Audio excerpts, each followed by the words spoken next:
Sabi nga nung uncle ko, ang pangalan niya Stephen Covey. Hoy, walang judgers, no?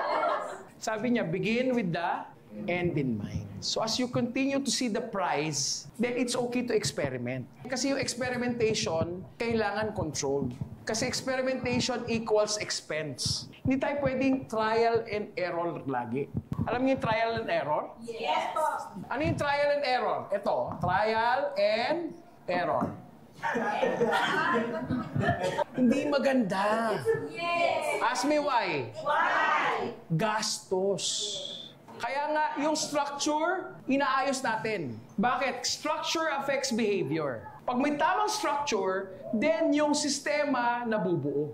Ang ayaw natin, mali na nga, inuulit mo pa. Ibig sabihin, hindi mo sinunod yung structure. Kaya ka nagta-trial and error. To a certain point, yes, pero pag nahuli natin yung structure, hindi na pwedeng trial and error.